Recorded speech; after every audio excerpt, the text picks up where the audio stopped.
Akkam jirtan?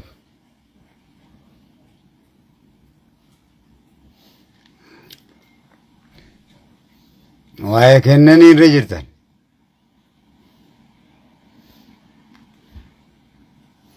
Waa'ee kennanii irra jirtanii jechuu.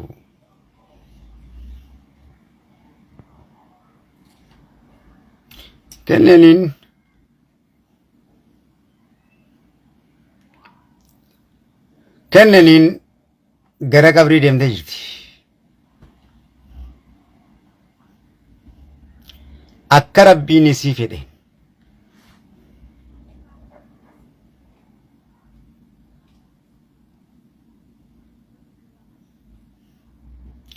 Ummata kijibaadhaa wajjin dhugaan haasayin.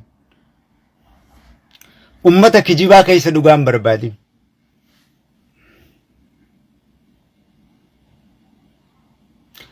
Maraata jaamta. Namni ummata kijibaa keessa dhugaa barbaadu.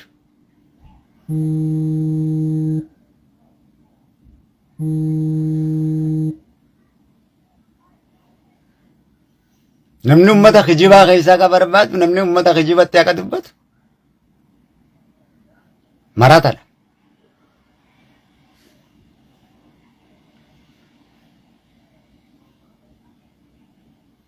Suuraalee garagaraa gabbaatee jirti jechuudha.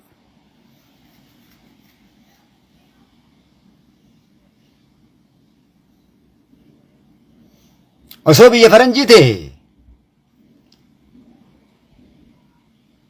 dubartii rifachiisuufu jecha tokko jecha hamaa jechuuniifu wagga 6 hidhamta. Obboleessa kiyya.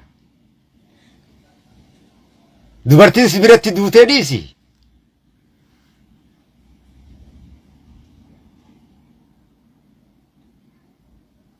Maal dubartiin ulfaata akka bar?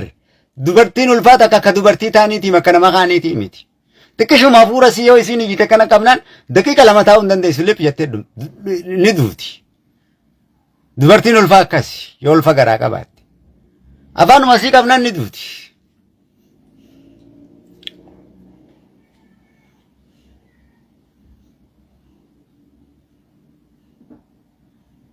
Walii galleemi.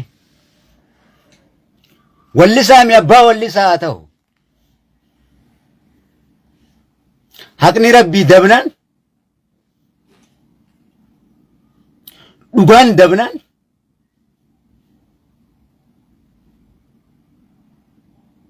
kun walitti deemuu hin danda'u. Seerri Oromoo dabnaan.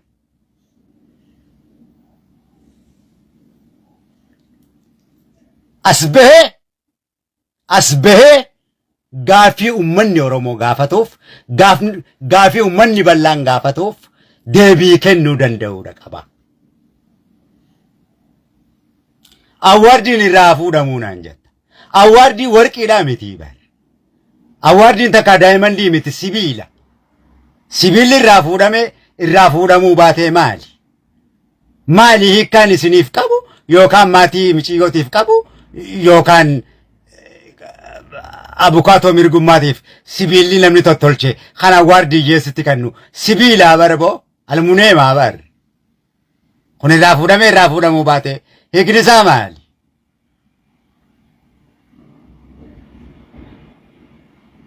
Kun hiika qabaachuu hin danda'u. Yoo sibiilli sun suuraa caaluu qabanaan jette Hacaaluun foonii fi hafuura malee sibiila sanii miti yookaan Hacaaluun dhagaadha miti. Dhaggeeffadhu. Annama Hacaaluudhaan dhagaadha jiru waliif hin galu. Hacaaluu foonii fi hafuuratti hin beeka. Ka dubbatu, ka nyaatu, ka dhugu, ka wallisutti hin beeka Hacaaluudhaan. Hacaaluu dhagaatti hin beekuan. Dhagaan dubbannetti hin beeku. Sibiilan dubbannetti hin beekuan. Nan sobiila kanatti. Soba akkanaan fedhuan. Jiraatee Hacaaluun jiraachuu baate Hacaaluun Hacaaluu sani. Dhagaa kanaa miti. Dubbii gabaabaadha. Dhagaadhaan Hacaaluudhaan hin jiin sibiilaan Hacaaluudhaan hin jiinana. Kanaaf sibiilli awwaardii kan deddeemtuun irraa fuudhamuu baate kanaa miti. Manguddummaadhaan dhumuudha qabaa manguddummaadhaan dhumuudha qabaadha. Akka aadaatti maatiin lamaa waliin dhufanii.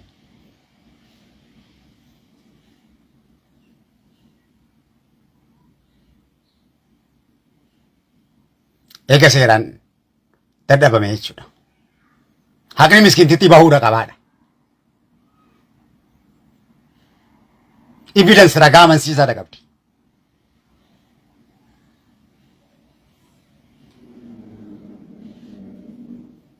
Haqa keessa gandummaan hin dalagu. Beekamtiin hin dalagu. Lubbuu namaati qabee lubbuu namaati qabee.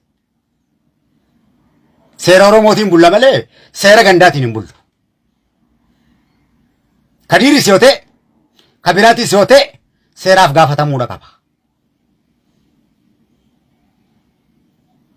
Hanga lubbuun namaa harkatti badetti. Fedhunyaa balleessuu haa baatu. Mana isaa keessatti lubbuun sii baate. Dubbii gabaabaadha. Mana isaa keessatti lubbuun isii baate. Haadha manaa ofii abbaa manatu eeggata. Dubbii gabaabaadha.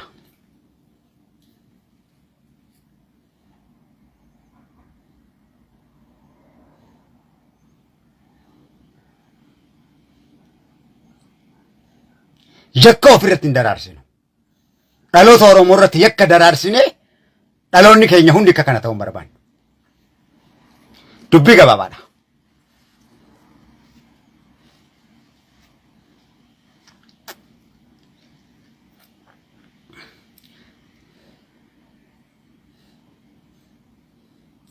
Nu hundi haadha manaa fuunee jirra.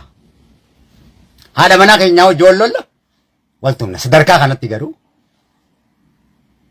dubartoota keenya ilmaan Oromoo hin miineetu intala Oromootii barbo akkuma inni ilma Oromoo deebii nurraasi.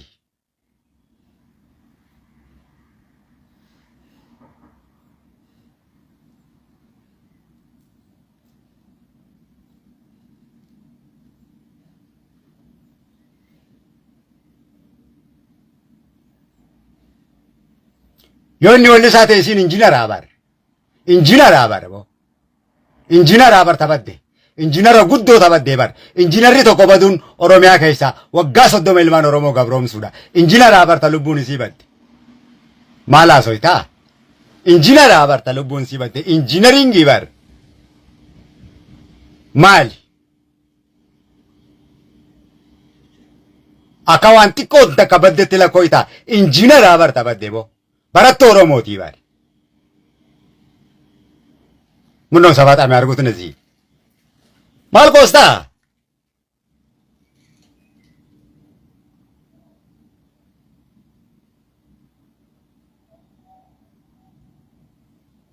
Hai.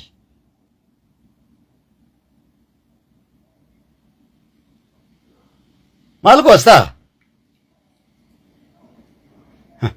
Dhiigaa caaluutis gosuma kanatti dho'isan laal.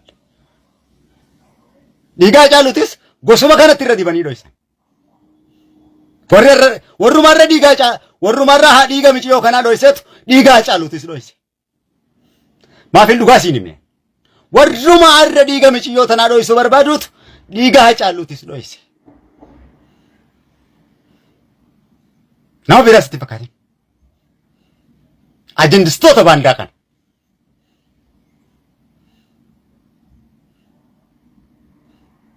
Warruma dhiigaa caaluu ajjeese dho'isetu isaanuma kanatu miciyyoo kanas dhiiga si ajjeese dho'ise.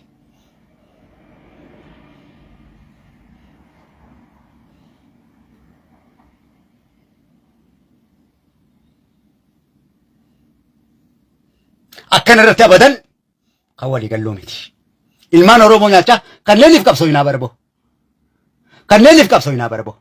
Kanneeniif biyya uffannaa barbo. Kanneen nama godhanneenne. Ilmaan haadha raawu. Kanneeniif biyya uffannaa barbo. Kanneen jecha dhiirri meeqa boolla lixee barbo. Kanneen bilisoomsuuf. Maal naan jaa kun?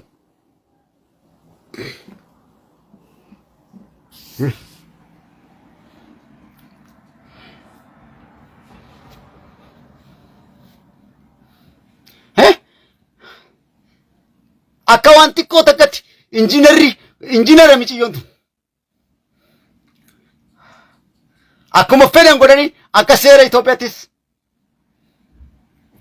Itoophiyaattis akkuma barbaade godhee dhiiga miccoo tanaa dho'isee jechuudha. Injiinaraa barboo miciyyoon akkamitti akkanatti waliin nuu deemte jechuudha.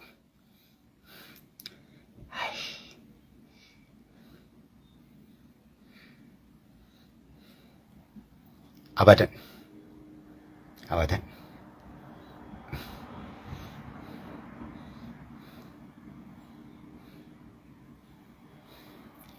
Hai.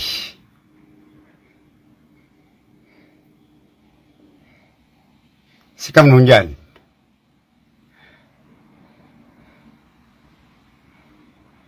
Hai.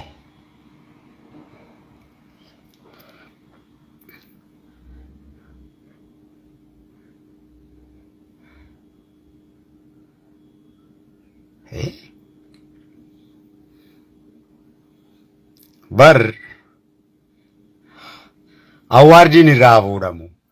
Sibiilli irraa fuudhamuu baate maali sibiilli? Qaroomina muuziqaa Itoophiyaatiin naancha. Qaroomina muuziqaa afaan Oromoo guddachuudhaan. Waan sibiila tokko xixiqqit goote muuziqaa duwwaan maal qarooma muuziqaa afaan Oromoo iddoo aadaa. Muuziqaa maal qabdi Oromoon? Muuziqaa kan inni afeeru dhaggeeffadhu asirraa. Muuziqaan beektu na fakkaatti. Kiboordii tokko fi harmoonikaa tokko xixiqqit goote sibiila wal shallamuun kee. Oduu. Muuziqaa maaltu guddata? Harmoonikaa xixiqqit jiru. Uummanni Oromoon beeku gaayyaa nama xixiqqit gubbaa godhaa. Artiin baranne uummanni artiin baratin maalirratti kan namni badhaafamuu qabuu fi maalirratti kan badhaafamuu hin qabne ni beekaa jechuudha. Sibiila wal badhaaftee maas artii afaan Oromoo guddate. Artii afaan Oromoo maaltu guddata? Kam? Kolkolee wal dho'itu. Kolkolee kalawee keenumaan dhagaya. Sinumaa hunda geeffadhu wani. Haadha raawu. Nyaattuu namaa. Kolkolee. Itti guddate naan jaa.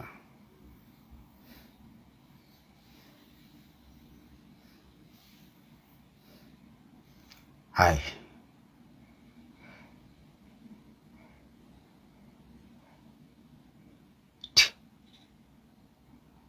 Ummata Rabbiin beeyne. Ummanni kun kiristaanummaatti hin jiran. Muslimummaatti hin jiran ummanni Itoophiyaati baattu kun. Walii gallisaa Oromoo irraa jalqabii. Wangeelan beekan, Matsaaf Quddisiin beekan, Quraanan beekan. Waaqan beekan. Heeraa fi seera ittiin bulmaataa hin beekan. Aadaa isaanii hin beekan. Shayxaanummaa hin beekan, jinnummaa hin beekan. Ummata kana waan inni beeku hin beeku. Ummata akkanuma uumamee lafarratti faca'e. Haqan beekan.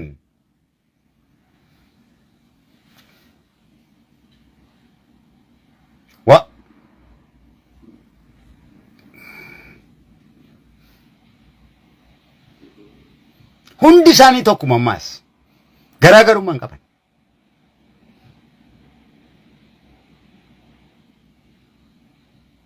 Uummanni kun kijibaadha.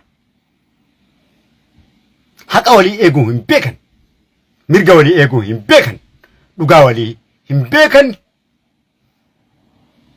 I don't know me. Hundi isaa walitti kijibaa waliin jiraata. Yoo dhugaa walii himne wal jibbina jee wal sodaata. Uummanni Itoophiyaa Oromoo irraa jalqabe. Waliif ciisan qaban. Yoo tokko argate tokkoo fi bu'aan ta'u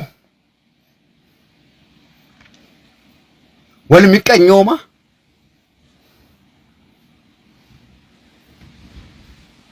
Qabsoon isaaniitillee qabsoo miqqanyaati. qabsoo miqqanya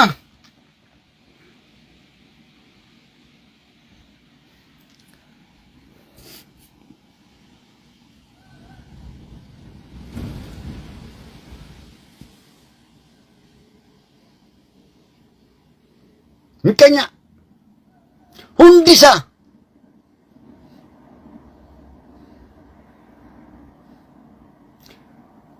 addunyaa keessa kabarates kan baratinis tokko ummanni kun kabarates kan baratinis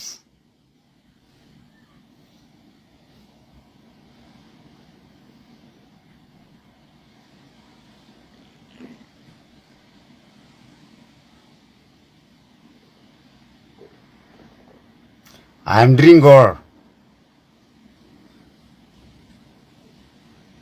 everything every day. Hi. Come on here.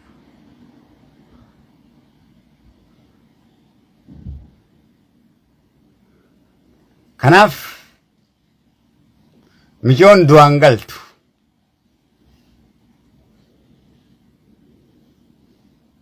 awaardii fi sibiila irraa jettu irraa fuudhamuu baatee sibiilli waan nama ajaa'ibu miti. Waan godhuun qabu. Cubbuun akkanaa daraaruun qabduudha. Taajuun jalqabde ilaali. Jaartii jeesuun jaartiin jaarsa biratti du'uun taajuu keenyaan jalqabde jechuudha.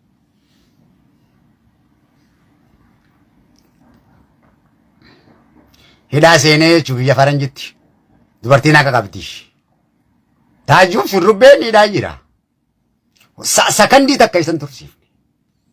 Faranjiin tursiisanii eenyu akka galaafatee bar namni beeku hin jiru. Mitiyoon akkas taatee argamte. Garuu wooma isa biratti akkas taateef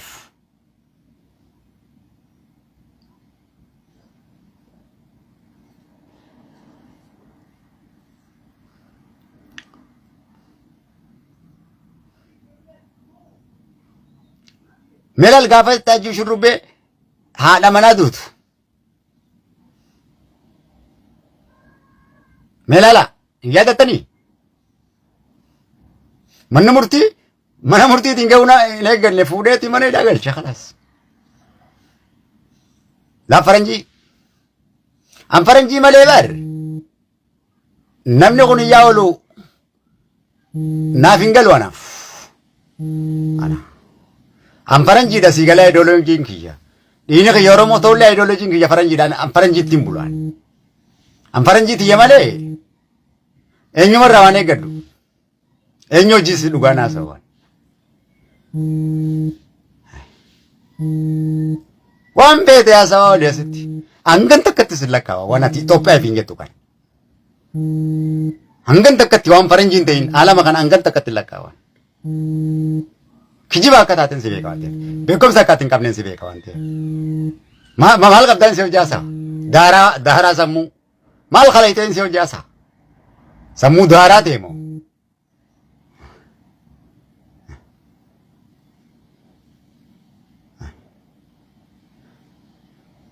Maaliiti?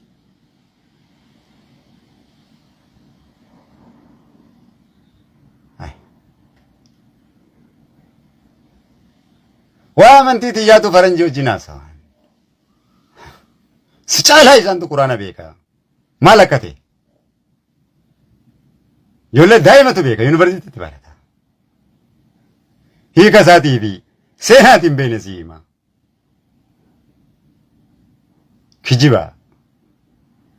Wangeela yoo taate isaan irraa hin qaraa. Wangeelati hin beekne kan kee manfas cinqatiidha kan isaanii manfas quddusiidha. Manfas cinqatee keessa hin dhaga'an.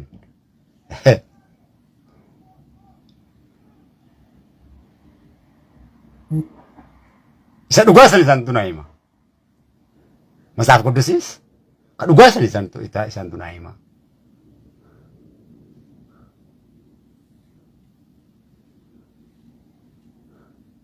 Hundi hafuura sobaati.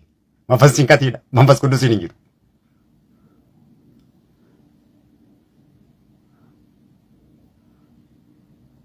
ruha shaytaan malee lohar quddus hin jiru jechuudha. Afaan Arabaatti hojii galeetis. Manfas cinqatii malee manfas quddusiin hin jiru. Tokkolleen kan manfas quddusii qabu hin jiru. Manfas cinqatiidhaan jiru. Manfas quddusii biitti qabdu kana miti. Uummata kanaati miti. Manfas quddusii uummanni qabu moo? Uummata cubbuu kana miti. Ni beeksisa. Fuulli isaanii ni beeksisa. Fuulaan inni isaan beekan manfas quddus warra qaban. Kan dhugaasan faranjitu qaba. Kun manfas cinqatii qaba. Keenya kun. Manfas cinqatii isaa maraachee jira.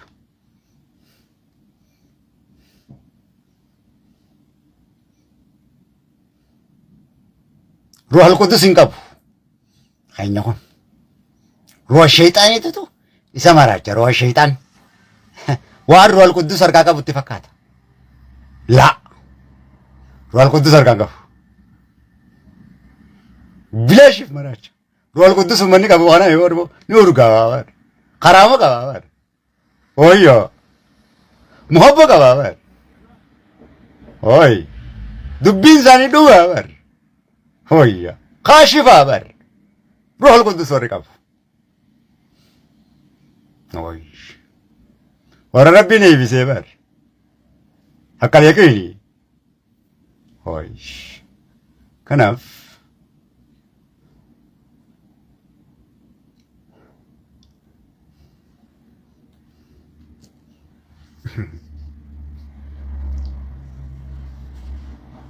Qudus argachuun ni jabaata. Rabbal Qudus argachuun akka safaaxaa miti.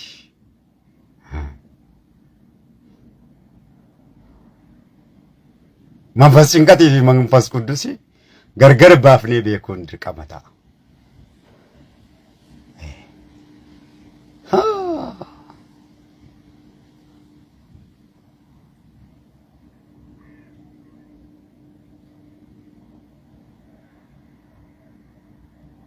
Kanaaf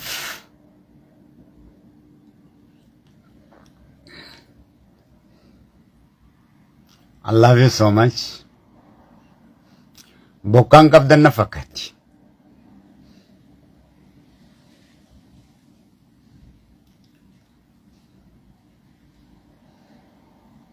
Bokkaan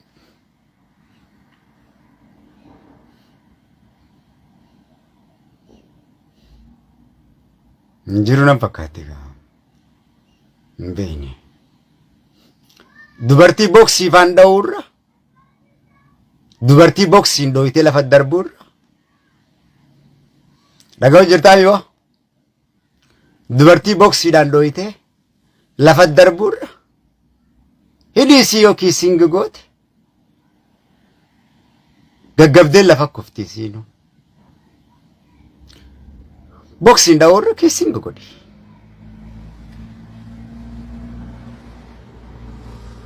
Boksiin lafa darbuurra keessin lafa darbi. Karaan salphaan osoo jiru karaa dheeraa tokkomaa deemtee ofiis rakkiftee isiis rakkifta. Dhiirota tokko jira ammas. Tanuma dhugaati.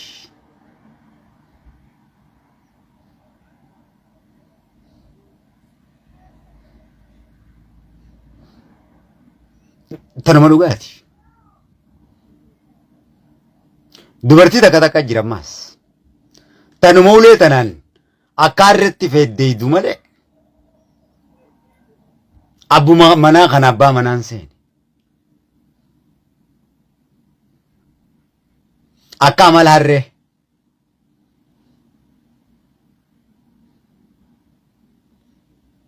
Dhiira tokko jira ammas. Kanuma dubartii tana qunxuuxxaan irraa fixu. Akkanumatti hoggaa wajjira fuuqee. Qunxuuxxaan irra gattaa.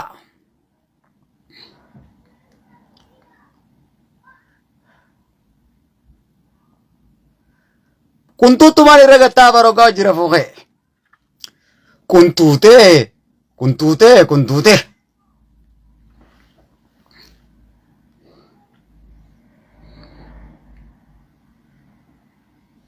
Ilmoo namaa qunxuuxaan ajjeese akkasitti qaamni isaa oowwee fi wajji rafaa jechuun qunxuuxaan bilcheessee fixee. Waan kana qunxuuxaa waan san qunxuuxaa inni hirriibumaa wajji kaanaan isumaa wajji rafuu kaanaan qunxuuxumaan itti seena. Khalaas qunxuuxee tuman tala qunxuuxee bilcheessee qunxuuxaan hay intala guddoo qunxuuxuun maali? Hay jaartii fi qunxuuxuun maali wajji rafuuf? Qunxuuxaan fixee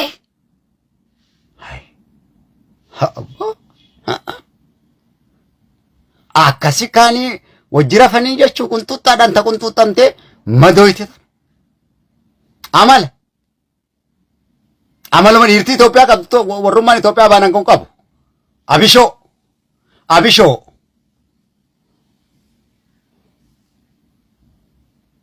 istruus kagarii maas qabattu maal itti seena hoggaa hirriibaa ka'e.